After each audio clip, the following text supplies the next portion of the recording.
Hi, I'm Stephanie Reid, and welcome to The Minutes.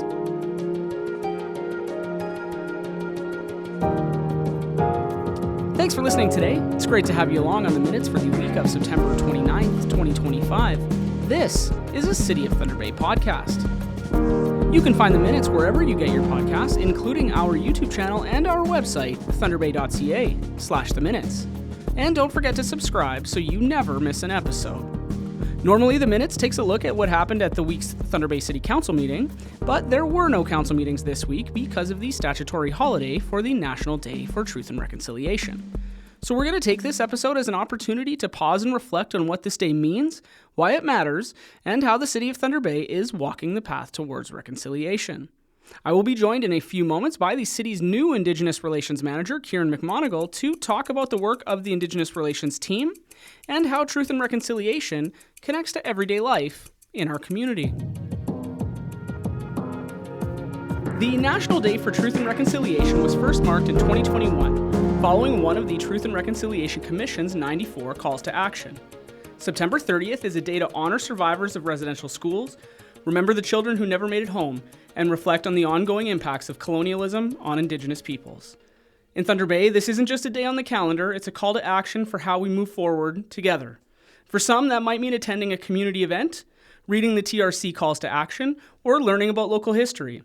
For the city, it means embedding reconciliation into how we work every day, in our policies, our planning, and our partnerships. And that's where the Indigenous Relations team comes in.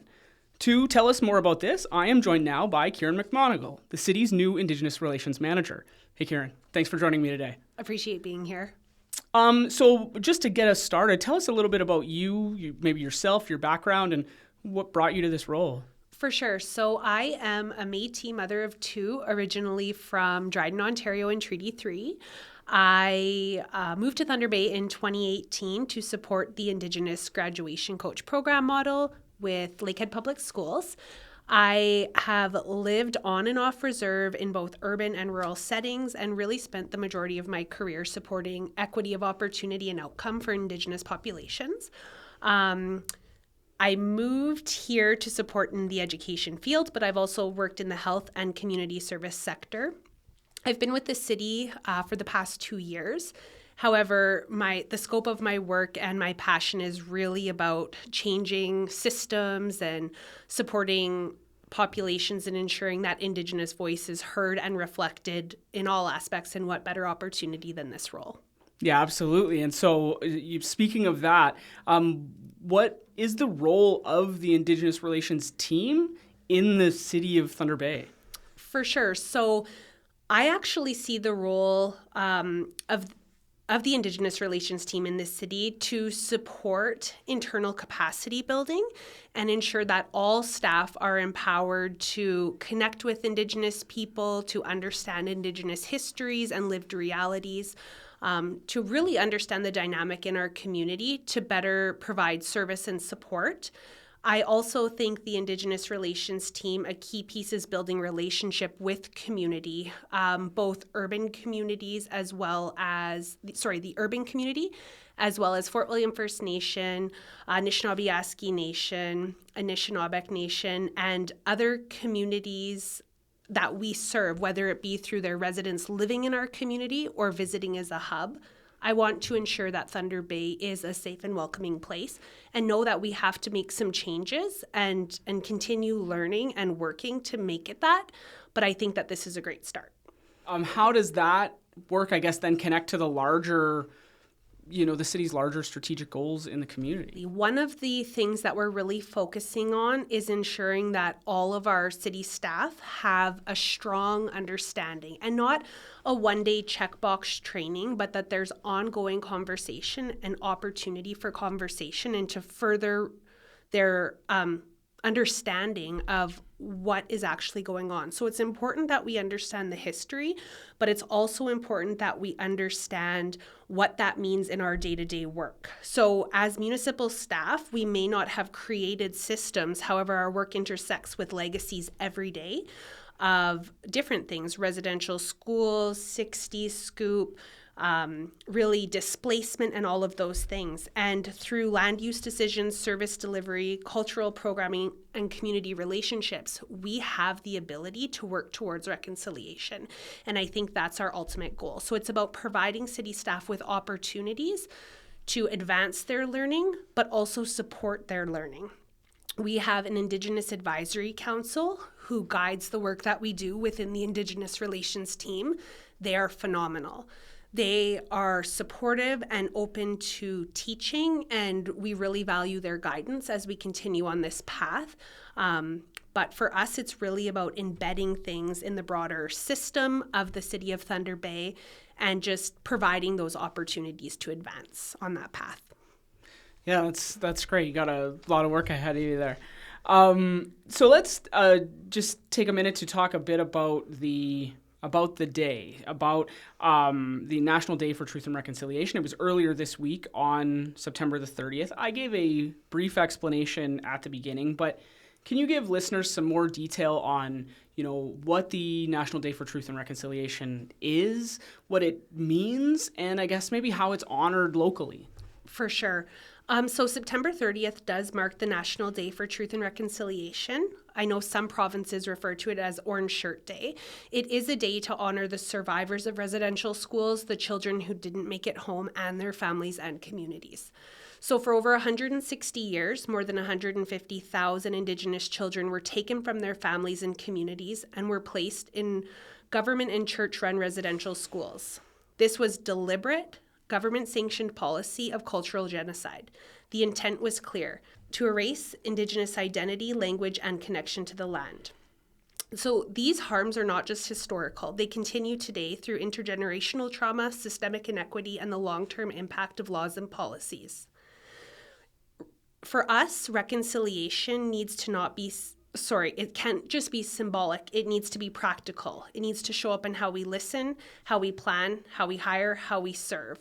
Every person has a role to play on this path.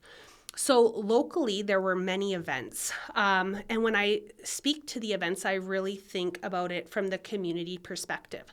So we've had people who have done their own individual honoring in silence and reflection. We've had community partners such as St. Joseph's Care Group started last week with a sunrise ceremony and sacred fire. That lasted for 4 days, and then there was an opportunity to feast. That was in advance of reconciliation, or of the National Day of Truth and Reconciliation. There were other partners, so we as the City of Thunder Bay held a gathering for a survivors flag raising and a sacred fire that took place at Hillcrest Park. We were able to work with our elders and knowledge keepers to really provide a space for community reflection and honoring the survivors and remembering those who didn't make it home. Anishinaabe Nation held their annual walk. So they walked in remembrance and recognition from City Hall to the St. Joseph's Indian Residential School site on Arthur Street. And then after that, proceeded to Vickers Park for a day. The Fort William First Nation held their gathering on the mountain yesterday. And so they held a powwow to honor and celebrate Indigenous children. On top of that, Delico held their Honoring Our Children run at Boulevard Lake. There was over 1,000 people out walking and running, really to honor those children. So our community does come together. And there are other partners and agencies who held things as well, but those were just to name a few. The thing that I've really noticed is people are coming together. People are recognizing. And I think that there has to be an understanding. This is not just a one-day event. This is something we need to recognize and honor every day of the year and continue on that path of reconciliation without forgetting sort of the reasons behind it. And there was a lot that happened on the day. And so, but to your point at the end there, beyond the day itself, what is the city doing to walk on that path to reconciliation? And I guess how is it and how can it be a part of the general community all year round? So I think that some of the things that the city are doing, and like you've said earlier, I am very new to this role. I'm in my 3rd week. However, I have seen commitment from different departments that I wouldn't have been aware engaged in consultation, who access elders and knowledge keepers to deepen their understanding and making sure that they're doing their work in a good way. Another thing is land acknowledgements. I know that we're working with City Council to develop their understanding of the importance of land acknowledgements as well, but we begin all of our meetings and most meetings within the city with a land acknowledgement, acknowledging that we're on the traditional territory of Fort William First Nation, signatory to the Robinson Superior Treaty of 1850. It's about connecting that land acknowledgement to the current topic of discussion, and this turns words into action by rooting them in responsibility and relevance. It's about building relationships with Indigenous communities, whether that be actual communities or groups, people. We have many Indigenous people in Thunder Bay, and it's acknowledging the people that are here, saying hello. It can be something as simple as a smile as you're walking by. It's about integrating Indigenous perspectives, so incorporating knowledge, values, and histories into planning, policies, programs throughout our community. So if you are still working, this is something that you can bring to your organization. It's about prioritizing cultural awareness training. And I would go beyond saying cultural awareness and really ensuring it's competency. So having that understanding, reflecting. Again, we might not have even been around to contribute to these systems, but we can be responsible for the change and working towards making things right. It's about creating inclusive spaces, supporting Indigenous economic development, so procurement from Indigenous businesses. It's about ensuring services are accessible and welcoming, facilitating and participating in community healing initiatives, collaborating on environmental stewardship, and committing to transparent accountability. We cannot deny that these things happened. The first piece of truth and reconciliation is truth. We need to focus on that truth as we move forward. I guess you've sort of covered it a little bit there, but going forward, what opportunities do you see for Thunder Bay and building stronger relationships and, walking the path to reconciliation together with Indigenous communities? Reconciliation does not need to be complicated, or it's not far-reaching outside of the scope of our everyday life. It's rooted in intention. Small, thoughtful actions, showing respect, acknowledging people and lands, practicing openness. These actions carry deep meaning. What truly matters is your sincerity around your interactions. Together, these intentions help to build trust, respect, and stronger relationships in both our workplace and community. And I think that this is something that people think it needs to be something that they have to reach for. It's really about reflecting internally and making that commitment to walk forward in a good way, acknowledging past, as I said, with the truth, and moving forth. And I think that something for the broader community is to get involved. Participate in Indigenous events in our community. It's a beautiful space. There's lots of laughter and reflection, and I think that for enabling yourself to move forward, you have to have an understanding. You have to be open. And as long as you're participating with good intention, I think that that's your first step in working and walking towards reconciliation. Yeah, absolutely. Earlier this year, I was working with the previous Indigenous relations team, and they were working with community groups on a large powwow that was at the Coliseum, and we had a significant effort on trying to let the broader community know that everyone is welcome and everyone should come. And we did see a lot more of the broader community come, and it was really neat. Folks coming to their very first powwow and getting in on dancing and having, just getting in there and realizing that this is a space for everyone, and that it's a great learning opportunity as well, right? Yeah, and I think building on that, something that we're working on right now, and it should be live in the next few weeks, is actually on our website, a section where the broader community can really focus on deepening their understanding. So there are many courses actually in Canada that are free to the public, and they're post-secondary accredited courses on truth and reconciliation, on Indigenous histories. And it's a great way for people who want to, further that path of reconciliation and really have that strong understanding to participate. That goes above and beyond. I recognize many people work and often aren't able to make it to community events that take place in the day, but this is a way that people can further their learning in their own time and at their own sort of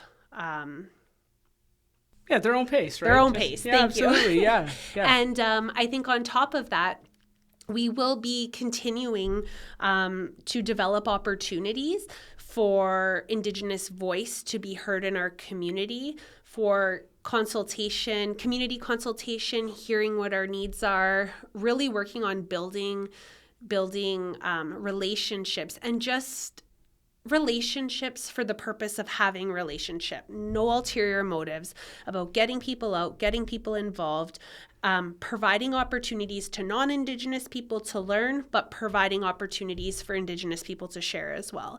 And I think, again, those two things need to go hand in hand if we will ever advance or evolve as a broader community. So we look forward to working with our partners at higher levels with government partners, community partners, First Nations, but then also just with Indigenous people in our everyday interactions, and providing those opportunities to enhance the community that exists.